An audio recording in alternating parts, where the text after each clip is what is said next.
A gente internaliza muito, né, na formação da nossa personalidade, o que os nossos pais falam, ou até o que não é falado, principalmente o que não é falado, né? Então, a gente vai, quando não se fala dentro de casa, a gente, criança, entende mesmo que inconsciente, mesmo que ela não fale, tipo, você não pode falar sobre isso.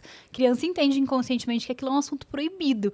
E a gente leva muito. Nossa, o tanto de gente que tem, não só questão de falar, mas questão sexual mesmo, por conta do peso familiar que se tinha em torno do assunto sexualidade, e aí nunca pôde, tipo, aflorar isso. Então, daí tem um processo de adulta de desconstrução gigante, assim, né? Sobre o assunto. E parece que a pessoa quer perpetuar uma infelicidade, né? Mas é inconsciente, eu assim, acho, né? Cara, eu demorei, sei lá, não sei quantos anos da minha vida pra entender. Eu não quero que minha filha demore esse tempo todo.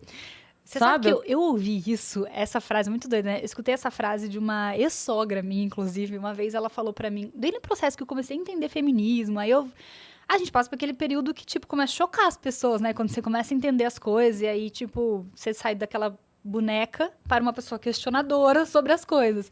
E ela falou pra mim que eu tava uma mulher muito difícil, porque ela demorou, tipo, 50 anos da vida dela pra agir do jeito que eu tava agindo com 28. E eu falei, mas que bom, não é? Você não acha bom? Olha o tempo que eu tô ganhando. E ela achando ruim, assim. Uhum. Eu falei, que bom que eu não precisei, tipo, viver 50 e poucos anos pra alguém falar pra mim, pra eu um dia descobrir que eu não precisava ter passado por nada dessas coisas, assim. Que ótimo que eu descobri com 20 e poucos. Que agora eu tenho menos tempo da minha vida vivendo coisas que eu não precisava viver. Sim. Mas é inconsciente, eu acho, também, né? Tipo, não é nenhuma perpetuação proposital, que eu não quero que você descubra. Mas a minha dificuldade de lidar com o assunto também me impede de verbalizar. Sim. E se eu verbalizar, principalmente pais, né? Se eu não sei lidar com uma coisa, eu verbalizo, essa criança vai me questionar. Vou fazer o quê? Sim. Diante desse questionamento, Sim. né? Que eu não sei como lidar. Eu sou pedagoga, né? E eu lembro uma vez que quando eu comecei a ir pro estágio, eu vi uma coordenadora falando assim, a criança que tá pronta pra perguntar, tá pronta pra ouvir a resposta. Sim. Então ela falou, você não precisa, obviamente, chegar escrachando um livro de biologia pra criança. Sim. Mas se ela perguntou A, responda A. Sim, sim. Dê a informação que ela quer. Porque se ela não tiver de você, ela vai ter de outro lugar. Então, dê a informação pra criança. Exatamente. Né? Então, assim, condizente com a idade, Sim. obviamente. Mas não deixa, não vai numas de cegonha e... Não adianta. Porque não adianta. Especial no mundo que a gente tá, né? Exatamente. Na nossa época, ainda tinha que ir lá na biblioteca achar um livro, alguma coisa, assim. Sim. Mas agora, você deu Sim. um Google, que com 6 anos, sei lá, aprendeu a escrever, já sabe dar um Google ali. E ele consegue ter essa informação. E, às vezes, muito mais equivocada e muito menos cuidadosa do que isso, E eu né? acho que a minha geração de mães, assim... se vê diante de uma coisa, porque assim, a gente quer fazer diferente do que teve, mas como a gente não teve, a gente não sabe como fazer. Sim. Então, assim, teve amiga minha, porque eu, da minha idade, eu sou a que tem filha mais velha, né? Então já teve amiga minha de me ligar e falar, Cris, como é que eu converso? Como que você fez? Sim. Como é que você chegou nesse assunto? Eu não sei como chegar. E aí eu tento falar, olha, eu não sei, mas pra mim funcionou assim. Eu fiz desta forma. Ai, obrigada, já me deu uma luz aqui, isso aqui. Mas é isso, porque como a gente não teve, a gente não sabe fazer. Mas a gente quer fazer. E aí a gente fica nessa. E aí, como é que eu chamo a minha filha, marco uma conversa, senta aí. O que eu faço?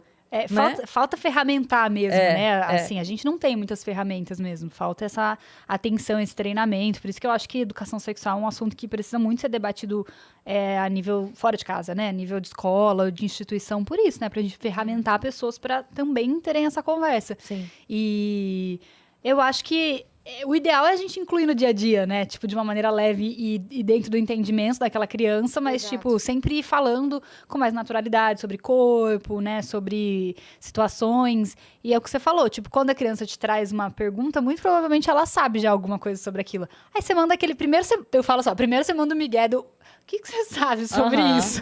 Pra você também saber o que ela quer saber. Porque às vezes ela quer saber um negócio desse tamanho. E você conta tudo, não Você já viu aquele vídeo do azeite? Tem um vídeo maravilhoso da menininha. Como que é? Que ela pergunta, mãe, o que é virgem? Já viu? Uma criancinha na mesa. Ela fala, mãe, o que é virgem? Aí a mãe fica, né, tipo, meia hora de explicação. Eu e papai, quando a gente se conheceu, não sei o que. E a menina aqui assim. Aí ela termina de falar tudo, ela fala... E extra virgem? Que ela tá, tipo, com só lendo o azeite. Então, assim, sempre é bom perguntar, né? O que você sabe?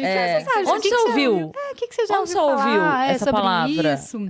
O que você já sabe sobre isso? Porque aí também te dá um pouco da dimensão do que ela consegue absorver de informação momento, ali. sim. Mas é isso, não adianta não responder, não adianta fingir que não acontece. Essa cultura do fingir que adolescentes, né, crianças em desenvolvimento, adolescentes não vão ter sexualidade, vão ter, né? A sexualidade, ela é inerente à existência do ser humano, assim. Sim. Ou você recebe essa educação de uma maneira ativa, ou você vai absorver passivamente do que você observa no mundo. E pode vir informação errada, Total. E é o que mais vem, né, gente? É o que mais vem. Infelizmente, a internet ela é maravilhosa, mas ela também te dá acesso a todo tipo de conteúdo, né? A gente tem, tipo, pornografia, que é um conteúdo Sim. que super, Sim. super chega nas crianças e adolescentes. E se você não tiver um contraponto disso com educação sexual, fica Sim. nessa, né? Fica nesse conhecimento aí. E até pelo, assim, você não dá informação, você acaba fazendo a criança entrar sem querer em contato com pessoas maliciosas. Sim. Ela não tem noção. Ela não tem noção que uma foto dela pode valer milhões no mercado negro, Sim, entendeu? sim. Ela não tem essa noção. Então, se você evita muito falar e vira um assunto que você nunca fala, a hora que um estranho vira pro teu filho e fala, não conta pra tua mãe, ele não conta, porque ele não tem essa abertura pra contar. Exatamente. Eu acho que de tudo, a coisa mais importante de educação sexual é o consentimento, é explicar esses limites, assim. Se a gente imagina o tanto de coisa que muita gente não precisava ter passado, né? Exato. Ontem eu vi uma reportagem que saiu, não sei se foi Mídia Ninja, Quebrando Tabu, alguém colocou sobre uma menininha que assistiu uma palestra de educação sexual e no final denunciou um caso de abuso de um tio com ela, assim. Então, cara, precisa, sabe? Precisa Porque ter esse tipo de informação. Sim. não tem malícia, daí vai aprender da maneira errada, vai construir uma sexualidade toda errada, vai se submeter, às vezes, a situações que não precisava Que não passar. Então, E é importante. a gente citou aqui outro dia da série lá do João de Deus. Hum, E como, quando uma fala, vem 300 casos, né? sim, sim. De um monte de gente que passou pela mesma situação. Se a gente começa a conversar, assim, não sei se vocês já tiveram essa experiência de estar numa roda de mulheres e abrir esse assunto, assim. Já, é impressionante. Cara, é muito Todo mundo chocante. teve alguma Todo experiência. mundo tem. Em geral, as pessoas não falam muito ativamente, mas se você começa o assunto, cara, é muito triste, assim. Sim. Quase, sei lá, pelo menos umas 9, de 8 de 10 mulheres que você tá numa roda, geralmente já passaram por alguma Sim. coisa, É. né, que marcou. Então, esses limites precisam ser bem estabelecidos na cabeça das mulheres para que elas não passem por isso, na cabeça dos homens também, porque não é nem ensinado o que é consentimento, né?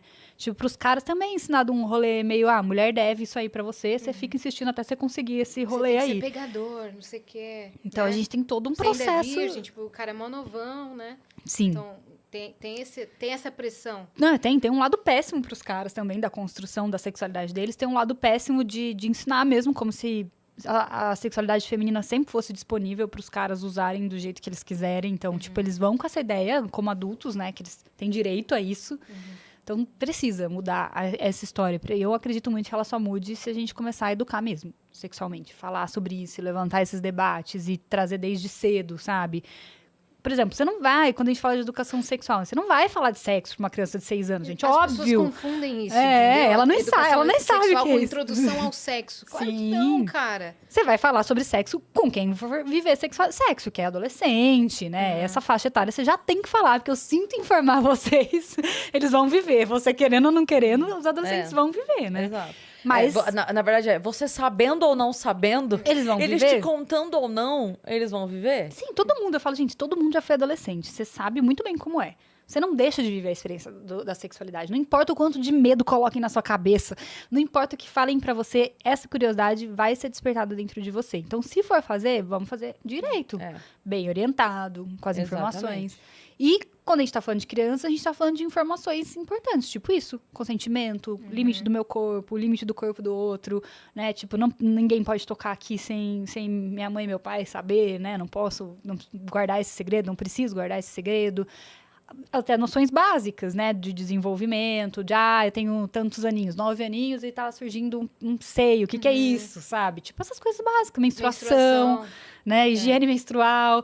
Então, é um processo todo para ser levado em conta de acordo com a faixa etária. Ninguém vai sentar e falar pra criança, não vai passar pornografia pra criança.